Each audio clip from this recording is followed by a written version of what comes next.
Do-do-do-do-do. Ladies and gentlemen, welcome into the Knicks-Verse. Today we have our good friend Stephen Fox on Sports Talks with the Fox and Sports Vibes TV. Guess who's in the house? Our Someone's brother. in the building.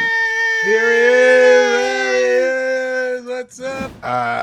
I think we're going to see a 9-man rotation going forward for quite a while, especially now that it worked. So when Grimes is healthy, what's going to happen? The G League. I think it goes right into this, my friends. The rumors of today. So, Shams launched the day into the Knicks-Verse stratosphere when he didn't even mention it in his tweet, but in the article itself, it says Knicks willing to move guards. The Knicks have shown a willingness to discuss Derrick Rose and Immanuel Quickley in trade talks, league sources say, as a way to sort out the team's glut at the guard position over the course of the season. Then Bleacher Report, in their classic, totally mischaracterization that they normally do, they come out and say Knicks shopping Rose Quickley, which willingness to discuss is not shopping. So that annoyed the hell out of me. And then Begley came out and specifically said they are not calling other teams. They are fielding calls. So let's all just be on the same page here. It's not the Knicks, it's not Leon or whoever is on the phone calling around asking people, hey, what do you think? What do you think? You want Rose? You want Quickley? It's not like that at all. They're reading the tea leaves. We just discussed we're going from a 10-man rotation down to a 9-man rotation, and one of our best guards, our perimeter defensive guards, hasn't even played much this season. He needs to crack that rotation, Quentin Grimes. So there needs to be some kind of a consolidation trade of sorts to be able to open up more space, more minutes for Grimes. What was your before we go to that, let's go to the next slide here that I have. This is the Ian Begley's reporting on it. So he tweeted out today, Knicks have received calls on potential Derrick Rose trades, Immanuel Quickley trades. In some conversations, members of the organization had discussed draft compensation as a potential return.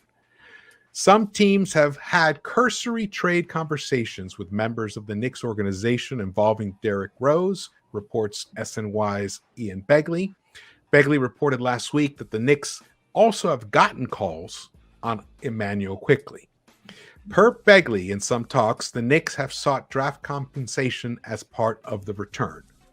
The team hasn't called around to aggressively gauge interest in Rose, but they have received calls from teams interested in the 2011 MVP.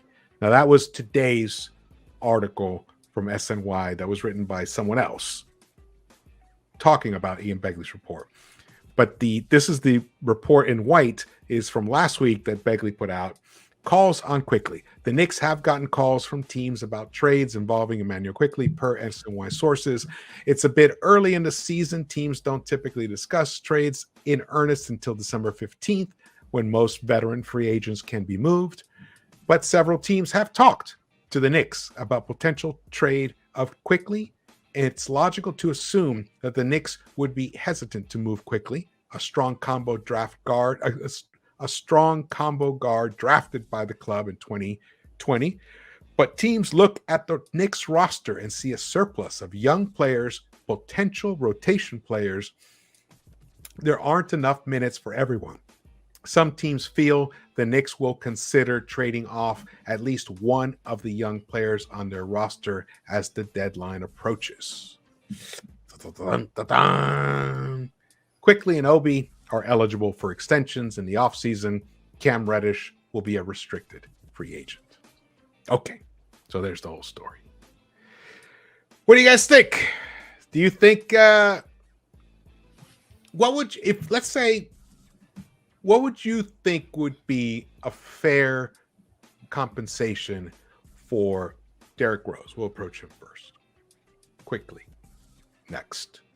All right, we'll give it to Foxy because he looks like he's still thinking. For Rose, it'd be a second round pick just to take off that. We're not going to pick up his club option for the $14 million or so next season, so it would strictly be probably get a second round pick for him. IQ is a whole nother thing. Getting rid of. I don't think there's a surplus either. If you get rid of Fournier and IQ and Fournier and Rose, then you have what you want on this team. Right. You have depth and. So let IQ go swing into that point guard spot and like Grimes get the minutes at the 2, and we'll go from there. But yeah, I want Rose off the team, and meaning I love Rose. It's just I just don't want him taking away significant minutes from the young guys. If we're hitting on all cylinders, I think we're still going to be around a 500 team. So let's build for the future. And get rid of those guys. Fournier, a good team, maybe the Lakers that need a sniper. Fournier and D Rose, a vet that's good for young kids and stuff. Send them off, and then let's just nurture our young kids and see their development. Hey, I'm gonna break it. I'm gonna show you guys too the value. Like Immanuel Quickley's true value in proportion compared to the rest of the NBA guards. So we have an understanding when we get to compensation. Sorry, I didn't mean to cut you off. No worries. So Quis, your thoughts, brother, on proper compensation for Derrick Rose? For Derrick Rose, it'll probably be some type of salary that's going to match, and then like Foxy said, a second round pick. I don't really see us getting much more for Derrick Rose than that, especially from a contender. So, I mean, if you look at what this roster has and what we have at the guard position, like Foxy said, it's not really a glut. There's players that are potential pieces that we can have for the long term, and they just behind some vets in either Derrick Rose and previously it was Evan Fournier. So like if we can trade Derrick Rose, I'm 100% for it. I think he's a solid player, but I think right now where we are as a team, we need to give some of the young guys more minutes to see what they can do. So me personally, I'm all for the trade of Derrick Rose, but when it comes to the Immanuel Quickley trade, I'm a little bit more hesitant. I don't think now is the time to really move off of Immanuel Quickley unless he's in a package for a bona fide star. I was open to moving Immanuel Quickley when we were talking about, Donovan Mitchell, but now you're talking about moving Immanuel Quickley just for some draft compensation. I mean, we have a lot of draft compensation. How much more would we really need in order to make a deal in order for a superstar? Because a lot of people were hesitant about moving off of 5 picks for Donovan Mitchell. Now, do you want to bring in more draft picks and say you're comfortable moving off of 7 picks if that's what the next star is going to require? So me personally, I think we have enough first round picks to really make a deal for an emerging superstar. I don't think we have to go and move Immanuel Quickley just to add more to that treasure trove of draft picks. I agree with both of you guys. I do think this is more smart talent analyst around the NBA seeing that both Derrick Rose and Quickley have a lot of value that they could bring to other teams, and they're see them coming off the bench, and they're thinking, hey, maybe we can have that guy coming off our bench or even start, and they want to kick the tires on it, and they're calling, trying to find out what's going on. I definitely don't see this as a Knicks front office, putting up the for sale sign, the red dot sticker on what is it, the sales sticker from Walmart or whatever on Derrick Rose or the blue sticker or whatever. Yeah, I don't see that happening here. We have him for $4 million next year, so it'd be crazy from an assessing floor and ceiling that we would give up on quickly. This, Quis and I during the summer we watched a video that Quickley put out where he was just doing his left hand. The whole thing was a short video. You remember that one, Quis, where he was just everything he did with his left hand? And we see the other day where he does goes strictly left hand, and he throws with his left hand the alley oop to Sims. So that's where you say to yourself, my God, we saw him practice in doing that, and now we're seeing from a development standpoint that element come into his game. And, you know, we see Obi, we say, wow, he worked hard on that three. So you see the development of his 3-point shot, and you're like saying, we're seeing development before our own eyes. The only problem is we're like saying, wow, we're seeing development, but what did RJ develop that we've seen him add to his repertoire this year? You know, and I know Mitch is a short sample size, but he got into foul trouble and he's shooting worse from the foul line. And so you're like saying to yourself, I know he's a great rim protector, but Jesus, we gave $160 million, you know, $168 million in guaranteed contracts to two guys that other guys on the team seem to be showing greater development now, you know, that they're growing in other areas. So we've talked about Quickley, you know, if his shot's off, he's a great rebounder. You know, and you and I were saying this, George, the other night. I truly believe, from an analyst standpoint, that Quickley is literally up to like third team All NBA defense. That's how good his defense is. He's getting there. His at the point of attack, he's literally one of the only guys on this team is excellent at point of attack. He could pick somebody up from 94 feet. His arms, that wingspan. So defensively, he is becoming an elite defensive. Only used it one time, Quis. An elite defensive player. He's you know all those other things. Like we said, he didn't play point guard in Kentucky, so it takes a couple of years for to learn that craft. But he's doing so many other things. So if that shot hits and then all the other elements he brought into his repertoire that you see that he's doing, how do you give up on somebody like, especially if you have him for $4 million next year? Yeah. The value that you're getting from him is out. It's just, and it's a matter of like, what's the ceiling here? What's his floor? Like his floor is, we're seeing it. We've seen his floor. and it was good. His floor contributes to winning because of his defense. But like you said, for your great shows where you're saying his plus minus are up with the elite of the league, and it's because he's an all-around player. And that's why teams are inquiring about him. There's no issue with motor. You want, if you're building a team, you want a guy like IQ, even if he's going to be a second team, because you're never going to have a motor issue. He's always going to be rebounding. He's always going to be bringing something positive. That's why quality teams, that's a compliment, because they're saying, I would like that guy because that's a guy you can grow with. I don't have to worry whether he's on today or off today or somebody else that my brother over, Dr. Jekyll, Mr. Hyde, who are we going to get today? We always know we're going to get hustle from IQ on the court. Absolutely. Plus his chemistry that he has with Obi. And we're starting to see a little bit of it with Cam, even though he's not sharing the floor as much with Cam now because Cam in the starting unit. But we're starting to see that come around. He's, from what I've seen, he's a better passer than Jalen Brunson.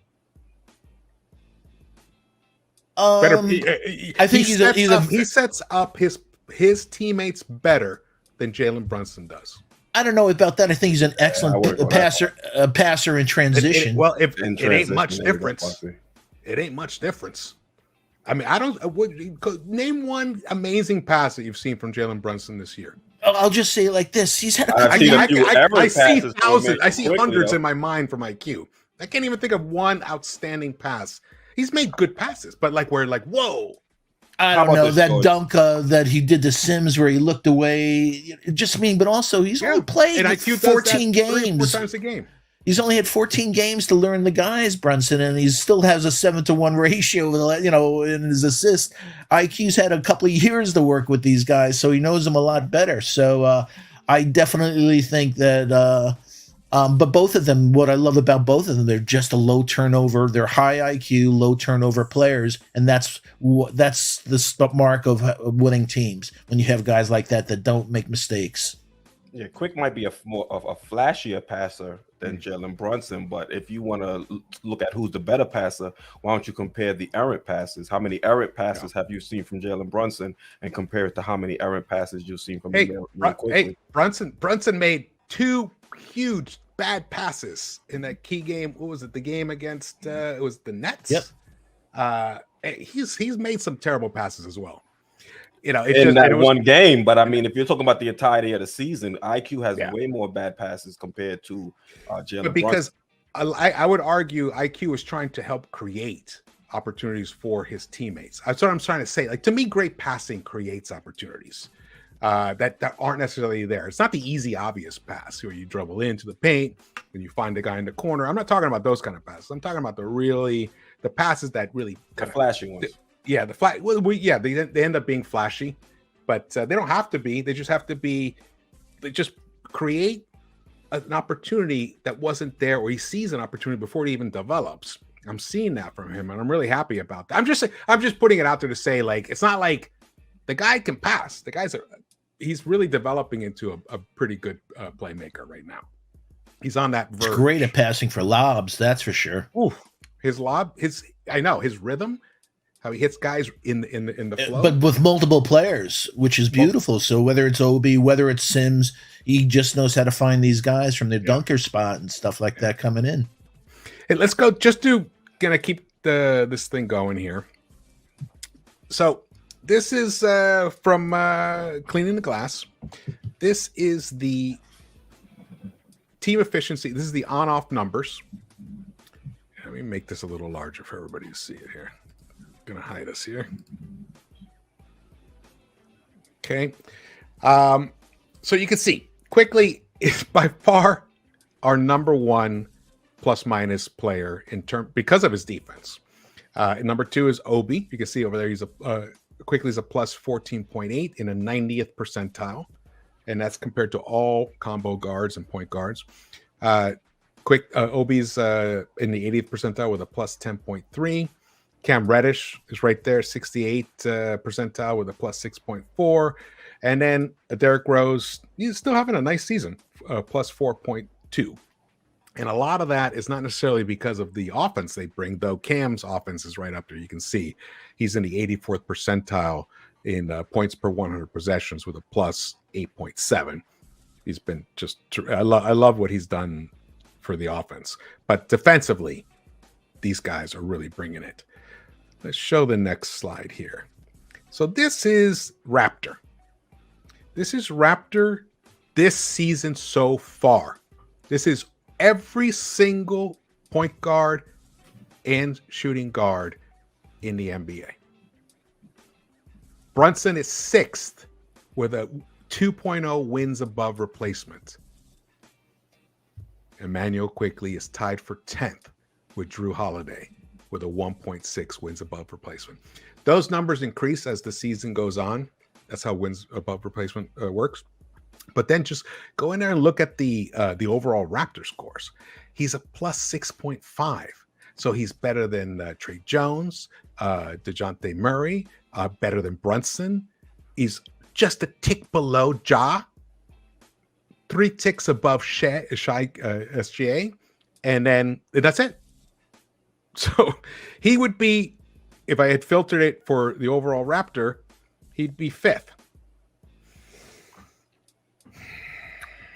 And we're just gonna trade him away for an unprotected for a protected first round pick. Even if we trade him for an unprotected, if he goes to a winning team, what's the value of that unprotected pick going to be? Isn't that a wild stat? I'm sorry. Oh, go ahead. I was going to say it's a wild stat. Look at you would think he has a better defensive rating, Brunson, than Halliburton. Yep.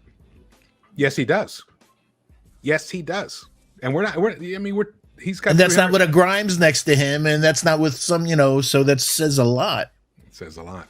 And he's played, I think the last 2 games have been the best games defensively Brunson has played for the New York Knicks. Yes, I agree with that.